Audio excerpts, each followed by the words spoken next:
ఒక సినిమా కేవలం వినోదమేనా లేక అంతకు మించిన శక్తివంతమైన ప్రచార సాధనంగా మారగలదా? ఈరోజు మనం ధురంధర్ అనే సినిమా చుట్టూ అల్లుకున్న వివాదాల్ని, ఆరోపణల్ని విశ్లేషిద్దాం.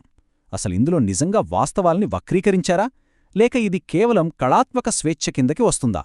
పదండి, లోతుగా చూద్దాం. సరే, ఈ విశ్లేషణ చాలా ఆసక్తికరంగా మొదలవుతుంది. నేరుగా వాదనల్లోకి వెళ్లకుండా ముందు మనల్ని ఒక కల్పిత కథలోకి తీసుకెళ్తుంది. ఆ కథ పేరు ఆపరేషన్ భవండర్. అదొక ఊహాజనిత సినిమా అన్నమాట. దాని ద్వారా అసలు ప్రచారం ఎలా పనిచేస్తుందో మనకు చూపిస్తారు. ఆ కల్పిత కథ ఏంటంటే, పాకిస్తాన్లో ఉన్న ఒక భారతీయ గూఢచారి ఒక భయంకరమైన కుట్రను పసిగడతాడు. పుల్వామాలో ఒక సైనిక కాన్వాయ్పై దాడి జరగబోతోందని ఖచ్చితమైన సమాచారం అందుకుంటాడు. అది తేదీతో సహా.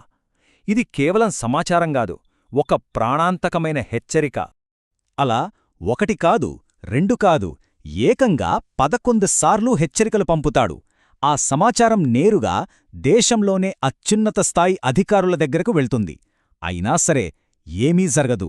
ఆ కాన్వాయ్ తన దారిలో తను వెళుతూనే ఉంటుంది. ఎందుకిలా? ఇది కేవలం నిర్లక్ష్యమా లేక మరేదైనానా? ఇక్కడే కథలో అసలు ట్విస్ట్. ఆ కల్పిత సినిమాలో నిజంగా జరిగిన పుల్వామా దాడి ఫుటేజ్ని ఉపయోగిస్తారు. దాంతో చూస్తున్న ప్రేక్షకులు గందరగోళంలో పడిపోతారు. ఏది సినిమా, ఏది నిజం అని తేల్చుకోలేరు. ఇది కేవలం ఒక సినిమా టెక్నిక్ కాదు, మనసులతో ఆడుకునే ఒక శక్తివంతమైన వ్యూహం. ఇక క్లైమాక్స్ అయితే నిజంగా షాకింగ్గా ఉంటుంది.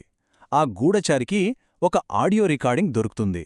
అందులో ఆరోపణ ఏంటంటే, ఎన్నికల్లో గెలవడం కోసం సాక్షాత్తూ దేశ ప్రధానే ఈ దాడికి గ్రీన్ సిగ్నల్ ఇచ్చారని. చూడటానికిది కల్పనే అయినా వాస్తవంలో ఎంతవరకు ప్రతిబింబిస్తుందో అనే ప్రశ్నను మనసులో నాటుతుంది. సరే, ఇంతకీ ఈ కల్పిత కథ ఎందుకు? ఎందుకంటే ఈ కథయే ధురంధర్ సినిమాపై వస్తున్న ఆరోపణలకు ఒక అద్దం పడుతుంది. ప్రచారమనేది ఎలా నిజాల్ని వంచి మన నమ్మకాలను మార్చేయగలదో చెప్పడానికి ఇదొక శక్తివంతమైన ఉదాహరణ. రైట్. ఇప్పుడు కల్పనని పక్కన పెట్టి అసలు విషయానికి వద్దాం. ఈ విశ్లేషణ ప్రకారం ధురంధర్ సినిమా కూడా మనం ఇందాక చెప్పుకున్న ఆపరేషన్ భవండర్ లాగే నిజాల్ని, కల్పనని తెలివిగా కలిపి ఒక నిర్దిష్ట రాజకీయ ఎజెండాని జనంలోకి తీసుకెళ్తోందనేది ఆరోపణ. బాగా గుర్తుంచుకోవాల్సిన విషయమేంటంటే, అత్యంత ప్రభావవంతమైన ప్రచారమంటే 100% అబద్ధాలు చెప్పడం కాదు. ఒక చిన్న నిజాన్ని తీసుకొని దాని చుట్టూ పెద్ద కల్పనని అల్లడం. ఆ చిన్న నిజం వల్ల ఆ మొత్తం కల్పన కూడా నిజమేనేమో అనిపిస్తుంది. ఇదే ఈ విశ్లేషణలో ఉన్న ప్రధాన వాదన. మరి ఎఫెక్ట్ తీసుకురావడానికి ఏం చేస్తారు? ఈ విశ్లేషణ ప్రకారం సినిమా తీసినవాళ్లు కొన్ని పక్కా పద్ధతులు వాడారట.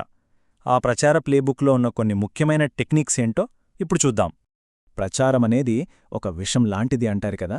ఒక అందమైన సీసాలో పెట్టిన విషం మామూలు సీసాలో ఉన్నదానికంటే ఎక్కువ ప్రమాదకరం. ఎందుకంటే దాన్ని చూడగానే తాగాలనిపిస్తుంది. అలాగే ఒక సినిమాని చాలా బాగా తీస్తే అందులో ఉన్న ప్రచార సందేశం మనకు తెలియకుండానే మన మెదల్లోకి ఎక్కేస్తుంది. ఈ సినిమాలో డాగ్ విస్లింగ్ అనే ఒక టెక్నిక్ వాడినారని ఆరోపణ. అంటే పైకి మామూలుగానే అనిపిస్తుంది, కానీ ఒక ప్రత్యేక వర్గానికి మాత్రమే అర్థమయ్యేలా కొన్ని సంకేతాలు పంపడమన్నమాట. ఉదాహరణకి సినిమాలో పాత్రలు అల్లాహు అక్బర్ అని అరుస్తాయి, కానీ పాకిస్తాన్ జిందాబాద్ అని అరవవు. దీనివల్ల తాము ఒక మతాన్ని టార్గెట్ చేస్తున్నా ఒక దేశాన్ని విమర్శించడం లేదని చెప్పుకునే ప్రయత్నం చేస్తున్నారని విశ్లేషణ చెబుతుంది. నిజాల్ని, కల్పనల్ని కలపడం ఇది కేవలం మాటల్లో చెప్పడమే కాదు. సినిమాలో దీన్ని ఆచరణలో ఎలా పెట్టారో కొన్ని ఉదాహరణలతో సహా ఈ విశ్లేషణ చూపిస్తుంది. ఇక్కడ చూడండి, ఇది చాలా ఆసక్తికరంగా ఉంటుంది.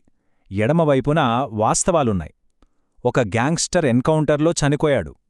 లోపాలున్న కరెన్సీ పేపర్ను ఇండియా తిరస్కరించింది. ఇవి నిజాలు.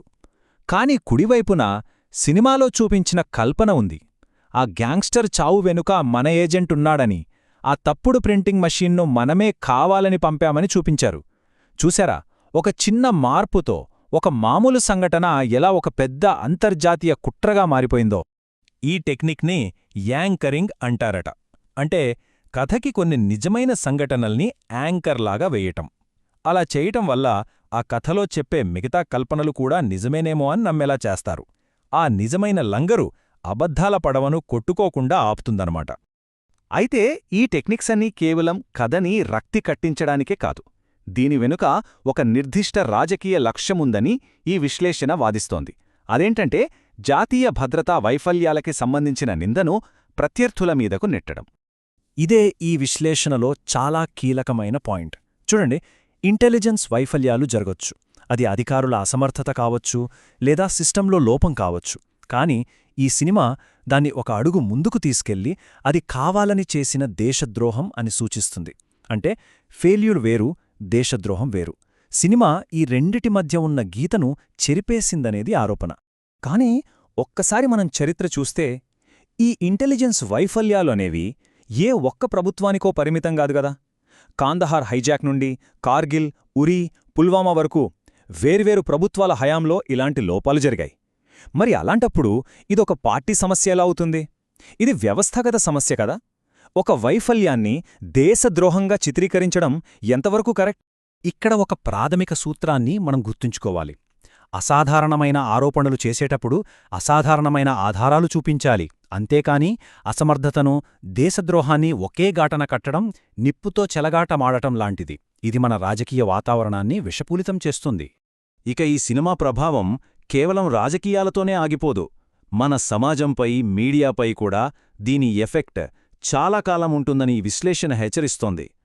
ఇలాంటి సినిమాలతో ఒకసారి ఒక తలుపు తెరిస్తే దాన్ని మళ్లీ మూయడం చాలా కష్టం. రాజకీయ ప్రత్యర్థులపై నిరాధారమైన ఆరోపణలు చేయడానికి సినిమాలని ఒక ఆయుధంగా వాడటం మొదలుపెడితే ఇక మన రాజకీయ చర్చల స్థాయి ఎక్కడికి వెళ్తుంది? ఈ విశ్లేషణ చివర్లో ఒక హెచ్చరిక కూడా చేస్తుంది. అదేంటంటే, మనం తయారు చేసే ఆయుధాలు ఏదో ఒకరోజు మనకే ఎదురు తిరగచ్చు. ఈరోజు అధికారంలో ఉన్నవాళ్లు తమ ప్రత్యర్థులపై ఇలాంటి ప్రచార చిత్రాలు తీయచ్చు. కాని కాలమెప్పుడూ ఒకేలా ఉండదు గదా. చక్రం తిరిగినప్పుడు అవే ఆయుధాలు వాళ్లమీద కూడా ప్రయోగించబడతాయి. అందుకేగా మొదట మనం ఆపరేషన్ భవండర్ కథ గురించి మాట్లాడుకున్నాం. మరి దీనికి హద్దెక్కడా? కళాత్మక స్వేచ్ఛ ఎక్కడ ఆగిపోయి ప్రచారం ఎక్కడ మొదలవుతుంది? ఒక సమాజంగా మనం ఎలాంటి కథల్ని నమ్మాలి, ఎలాంటి ప్రమాణాల్నే మనం సెట్ చేసుకోవాలి? ఈ ప్రశ్నలకి సమాధానాలే మన భవిష్యత్ని నిర్ణయిస్తాయి కదా.